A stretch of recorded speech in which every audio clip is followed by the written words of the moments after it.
All right, time now for another MVP face-to-face, this time, of course, presented by Dazn and Matchroom Boxing. And my friends, I have been looking forward to this one for several months. Of course, you know these men. They need no introduction. This is the head man over at Matchroom Boxing, the one and only Eddie Hearn. This is the head man over at Most Valuable Promotions, the one and only Jake Paul. We've done two of these, Jake, leading up to your fights, but this time, you guys are the co-promoters for one of the most historic bouts in the history of boxing. 143 years, Madison Square Garden has been around. Never before have two women headlined a boxing event. That changes on Saturday, April 30th. Katie Taylor, Amanda Serrano. Not only that, it's number one versus number two, pound for pound. That never happens. That's historic in its own right. Now, Jake Paul is on Team Serrano, Eddie Hearn, Team Taylor. This is going to be fun, guys. Could I start with you, Eddie, and ask you this? 2020, when you promoted his fight, if I would have told you back then, 2.5 or so years later, you'd actually be co-promoting an event of this nature, of this magnitude, alongside the problem child, honestly, what would you have said? I mean, one, I would have said no chance, and two, I would have said no chance that he would be where he's at in his boxing career, quite honestly. I mean, he came in, I didn't know if he had any ability. Fought Anderson Gibb, who was terrible on the night, and Jake looked pretty average because Gibb was terrible as well, and it was like two YouTubers. Eddie, what? Don't start this off like that. What? You can't. I beat him in 1 minute. How do you even assess how good I was? Well, because I said I didn't know, and actually. But you called me average after you 1 are minute. average. But you called me after 1 minute of my first professional fight. No, but you're still average. You're not. That's not true. I just beat a 5-time world beat champion. a UFC. You don't even know. You don't know my ability though. That's true. That's true. You don't. I don't know where you might go. I just give you where I think you're at, which I'm entitled to, which is average. Average is very complimentary to you as a boxer. If you're talking about average in terms, what is average? Someone that can go and win an intercontinental title. That's a good achievement for someone that's not had any real boxing background. But I actually give you credit. Did anyone on your roster last year win knockout of the year? They have done previously. It was a great knockout. But they didn't You last knocked year, out right? a guy that doesn't really box. So average, but I had more accomplishments than everyone on your roster. That's crazy. So is your whole roster? You won knockout of the year on ESPN. You got Canelo Alvarez is the undisputed super middleweight champion. What's the you number had better one thing? achievements than him. What's the number one thing to do in boxing? Knock your opponent out. Jake, I did that the best. You're distinctly average, but that is a compliment. So, but none of What are you talking about? your roster had that Canelo accomplishment. Alvarez, So it's like, Anthony Joshua, is your Taylor. These are undisputed average? world champions. You're just saying your roster's average? You knocked out a UFC guy. But anyway, back to the Anderson Gibb fight. I didn't know if you had any ability then. And I give you credit for having some ability now. We won't go much further. How's he as a promoter? As a promoter, great. We'll argue about the boxing. We've never had one argument in a promotion, by the way, because we're both working for the same goal. But he will argue about the boxing because he thinks he's going to achieve something. I admire him for falling in love with the sport and giving commitment to the sport. I just don't think he's going to go and become a world champion. Okay, so let me ask you this, because I feel like it's sort of the underlying issue here and the elephant in the room. Recently, just a couple of weeks ago, there was an HBO Real Sports piece that came out about you, and Eddie was featured in it, and he said a few things about you that I think you did not like. I think he said that you didn't think that he would become a champion boxer, and I think you took offense to that, right? I didn't take offense. You didn't take I offense? actually do like it. You know, my girlfriend actually was like, I don't like Eddie. It was because of what he said. And I was like, no, I actually really like what he said because when I do become a world champion, I'm just going to play the clip over and over again. He's got a picture of me in his gym. Yeah, of him trying to deny what I could possibly do. He's trying to put a limit on what he thinks is possible because of what is possible in his brain. But see, I'm different. I have accomplished all my dreams and all my goals in my life at 25 years old. He probably didn't do that when he was 25. So he doesn't think that I can accomplish that, but I can. And when I do become a world champion, I'm just going to play the clip over and over, post it on Twitter everywhere and say, laugh in his face. I get the last laugh. So I like what he says. But you have got to beat a champion, by the way, in this. This isn't even a bet. This is just opinion. You can't just create some belt and then say that you're a world champion. You've got to beat a legitimate world champion. But again, when I talk about, by me saying you're not going to be a world champion, like there's 50% of my roster who probably won't become world champion. It's not an insult. It's a very difficult thing to do. My personal opinion is that I don't think you're good enough to do it. If you do, wow, What an achievement. And I love your dreams. Dreams are beautiful. But you have to have the ability in sport to go to that very top level. Have you got it? We'll see. But there's a long way to go. Why do you have a picture of him in the ring where you train in Puerto Rico? Just motivation. You know, I think That's deep. People like him, you know, drive me to become the best version of myself. And so when I see the picture of wait till you fight a real boxer in my gym, it just motivates me to train harder every single day. And all of these people in the boxing industry who continue to doubt me, to continue to make excuse after I continue to raise my level of opposition, continue to perform, continue to get big paydays, continue to get knockouts of the year. There is always something to say, and it just continues to drive me and motivate me. So that's why the picture's there. Do you like Eddie Hearn? Yeah, no, of course, and I do give him credit. He was the first one to realize, like, oh, there's something here with this influencer YouTube boxing because we bring a lot of eyeballs. We do shit differently, and we know how to market. I have no, like I said, my girlfriend was like, oh, took it personally and was like, oh, I don't like what he said. No, I respect his opinion. I just am entitled to mine, and that's a fair debate. We don't have to sway each other's opinions either way, but. That's just two men having opinions. There's nothing wrong with that. The one thing I always do say to give him credit is, doesn't need my credit, but when I did Logan against KSI, which was massive, like, and I did see it, and that's why I did Jake against Anderson Gibb. I said I'd never do another YouTube fight, and I won't. But he's not a YouTube boxer anymore. That was a YouTube fight, you against Gibb, but he's not a YouTube boxer anymore. He's genuinely a fighter that is trying to become a real fighter, a champion, and everyone's entitled to do that. Whether he can do it or not, we'll debate, but he's not a YouTube boxer, which I think is a big compliment, because I wouldn't get involved with that again, because it was, you know, it was amazing, but I'm a purist, I love the sport, and I admire what he's doing. So let's talk about this fight. It's historic, and you've been with Katie since her, you know, pro debut, and there's the story of her reaching out to you, and you've told him many times before. And he's with Amanda, but you know he's relatively new to Team Serrano. And I've heard you mention this a couple times, so I'm just curious, and I'll ask it flat out. Is he getting too much credit for the making of this fight? Should you be getting more of that credit? No, he. Without Jake, we wouldn't have made this fight, because we signed this fight 3 years ago, or a bit less, for less than half of what Amanda's getting. And her and Jordan always felt that it was never enough money. And I think now Jake helped Amanda raise her profile, and obviously the involvement of Jake made the number that they wanted achievable, because it was never achievable. In fact, when they first told me the number, I said, no fight, it's impossible. All of a sudden, Jake boxes Amanda on his shows, he's championing her across social media, he gets involved in the promotion of the show, then Dazn look at it and say, okay, this is much bigger. We're looking at bigger ticket numbers. So without Jake, we wouldn't have made the fight. What you're really referring to is the longer period, the longer road I've had with Katie and women's boxing, and Jake's popped up, but came in at the time when it motivated him. So we got involved with this for the same reasons. Katie Taylor motivated me. Amanda Serrano motivates Jake Paul. I wanted to be part of Katie Taylor's journey, and same with Jake. And we're both very proud to see what's about to happen on Saturday. So at the press conference that just wrapped up, you made a bet with Eddie, and the bet was essentially, you bet $1 million, but we kind of built to it, because I think at first you said you wanted to make a bet, and then you talked about the jewelry, and then you made a joke about the jewelry, saying it cost around $10,000. I'm just recapping in case those out there may have missed it. And then you laid down the challenge for $1 million, but you were a little hesitant to shake his hand. It's a lot of money, Eric. Okay, well, I mean, you know, I've seen your backyard. It was my own big mouth that got me into it. It started with his jewelry. I joked it was 10 grand. It's probably, I don't know, whatever, a couple of hundred. Like, yeah, a couple hundred. Yeah, Okay. and then I said, well, what about $1 million? Hoping he'd say, oh, steady on. And he went, all right then. And I went, oh shit. But then Katie's the outsider. She's, you know, and then he said, you know, give me the house, and I'm up for it. I truly believe she's going to win, and I wouldn't have taken the bet otherwise. And I do, like, I want to give these girls the platform. Jake's right; it does add a little bit of pizzazz and a little bit of meaning. But I want her to win with or without the bet. But you know, we'll keep to our word, and I'll take the money over the jewelry.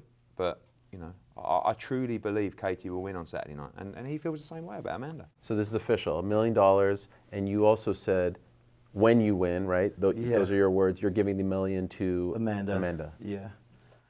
Yeah, as I don't need it. Are you giving your $1 million to Katie? Not at the Just moment, curious. no. Okay, just curious. I wanted to make sure. We'll talk. Because Yeah, no, I mean, I would love to give it to Amanda. I think that she deserves it. Even the build up to this fight, this is looking like these fighters should have even gotten paid more than what they did because of how big this is becoming. So, yeah, Amanda deserves it and needs it and wants it more than I do. So, $1 million doesn't change my life, but $1 million changes hers. So, why not? At the London press conference, Amanda said she wanted 3-minute rounds. I'm assuming you were in agreement. It didn't happen. Are you disappointed that didn't happen? No, look, I personally, don't necessarily care either way. I think Amanda wanted to do that. I think she believed, that would be in her advantage in the fight because of her gas tank and, Katie getting breaks, I guess, from her coming forward pressure.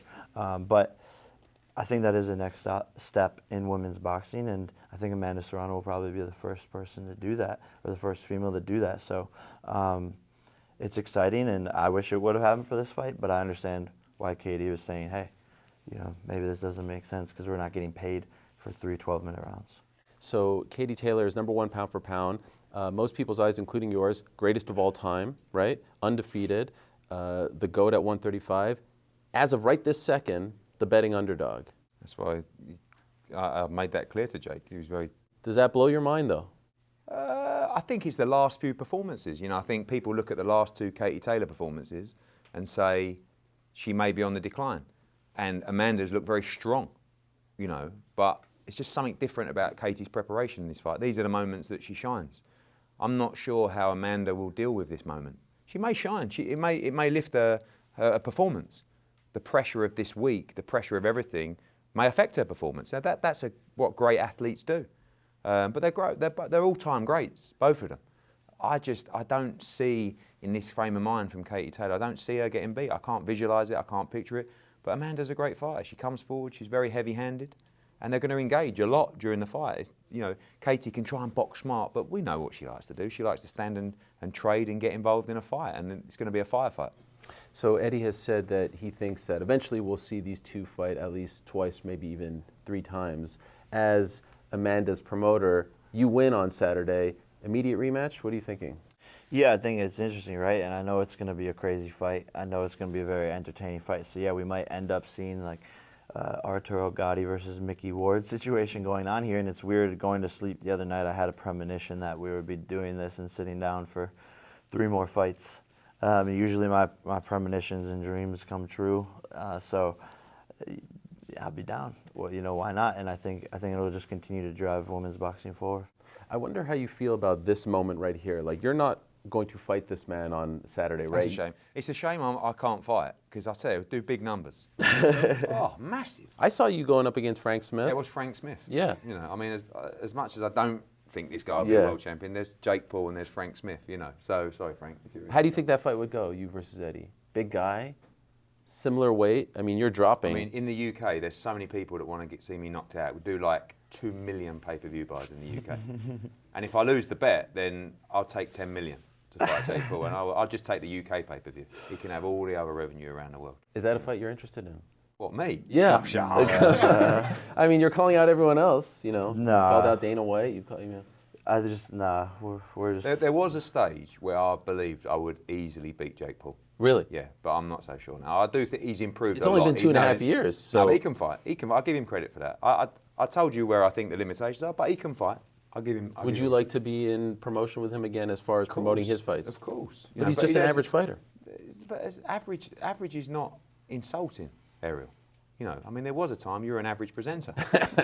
Now you're a GOAT. Thank you. I appreciate that. That's all right, because you said nice things about me. That's right. But I'm giving him so many plaudits. He's improving. I think he's a decent average fighter. There's a lot of average fighters, but being a world champion is something different. And been around the sport for 35 years. I know what it takes to be a world champion. But I admire. That's what my teacher said too. They said like, "Yo, I've been teaching for 30 years. This is a fight game. I know what I'm doing." I'm like, teaching Jesus at primary school. It's just different. Like I just hear the same shit my whole life and prove everyone wrong. Yeah, so but it's just like you're just like it goes in one ear and out the other. But boxing's different. It's not primary That's school. but it's really not. Of course it is. How is it different than anything else? Because sooner or later you're going to fight a real fight and you're going to get chinned. It's the same. That's what I was told in Hollywood. That's what I was told in Hollywood. YouTube. That's it's what I was told in all of this it's stuff. It's a fight game. when you fight a competent, That's what everyone said, right? Like, oh, fight a real athlete, Nate you Robinson. might not beat Tommy Fight Fury. a real fighter. You might not. Fight a real fighter, Tommy Ben Fury. Askren. Tommy Fury, right? Fight a UFC champion. Jake, Tommy Boom. Fury could never win a British title, right? Like, it's a 50-50 fight, you and him. Do you agree? No. But Tommy Fury. But he's also sitting here saying, like, there was a stage where I could beat Jake Paul. Like, he's delusional. No, but I didn't. You know, if but we fought, it'd be 30 seconds. I disagree. 30 seconds. No, Did you see the footage I of him disagree. sparring recently? I don't need to see the footage. You would be a big favourite. I'm terrible, but like I said, for 10 mil, I'd do it. I just. Wow. I feel like now we're getting You somewhere. don't- There's no fight- point. no, It's 4 or 5 steps backwards Yeah. for me to I fight. said- Do you think he should fight Tommy Fury next? This is a hot topic right It's now. like, Who he should fight I next? look at it and I'm like, he's got all the keys over Tommy Fury. Like, the only payday Tommy Fury could get in the sport is through Jake Paul. So I admired Jake in a big way for accepting that fight, because I actually thought, and I know he believes he wins that fight, but I actually think it's competitive, that fight. But Tommy Fury thinks he wins easy, but I didn't think Jake would ever sign for that fight, and he did. And don't forget, Tommy Fury pulled out of that fight with 2 weeks to go. Wait, So- why didn't you think he would sign? Because I think it's a 50-50 fight, and I didn't think he wanted a 50-50 fight. I think he wanted a fight with a huge edge. I always took 50-50 fights. I didn't know what I was getting myself into going up against Nate Robinson. I was like, this guy can dunk. He can jump 4 feet. He's athletic as shit. It's my second fight. Didn't know what I was getting myself into. Ben Askren, real fighter. You know, obviously he's not a striker or whatever, but I'm still taking that step. Tyron Woodley, 5-time UFC champion, knockout power, goes 25 minutes with Kamaru Usman. Those are all 50-50 fights. Yeah, that was a decent win. No, the Askren fight was embarrassing. He didn't even try. But the Usman fight was a good win. But again, The Woodley it's not fight. Woodley, sorry, definitely not Usman. But the Woodley fight was a good win. But at the same time, we sit here all day arguing about it. Not a boxer, not a boxer. So but he's kindly said that he will fight any of my fighters under 10-0 across any weight division. Yeah. Do you have a name? 100%. Yeah, I said earlier, we've got an Olympian, Chev Clark, he's 1-0, cruiserweight. I got 100 guys. Does this interest you? 30. Yeah, I'm the one that said it. Yeah. I will beat anyone on his roster with under 10 fights. Possibly for your next fight?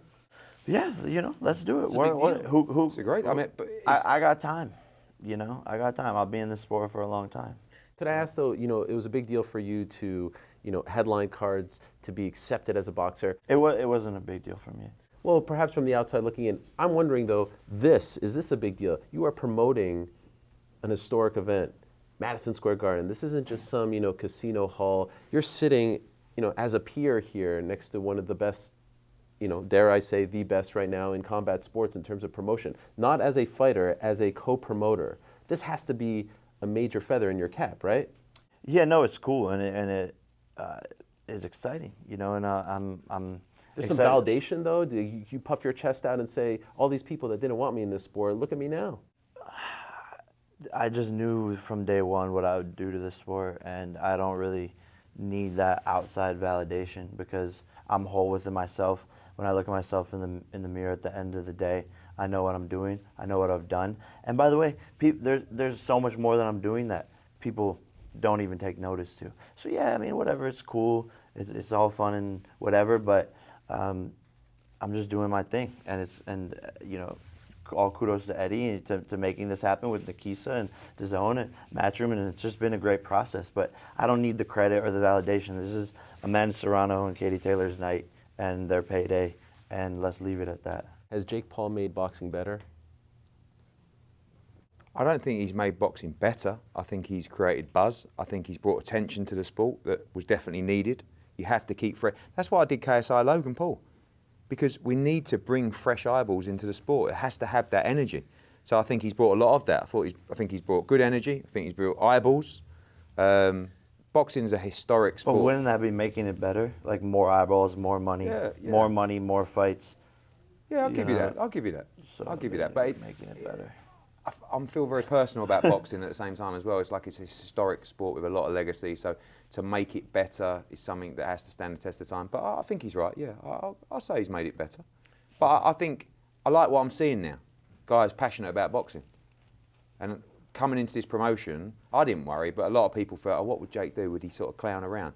He's been 100% legit. He's been pushed in the fight, pushing his client, and he has a passion for boxing, which I share as well, so I give him that credit. Okay, so in conclusion, I just want to make this official.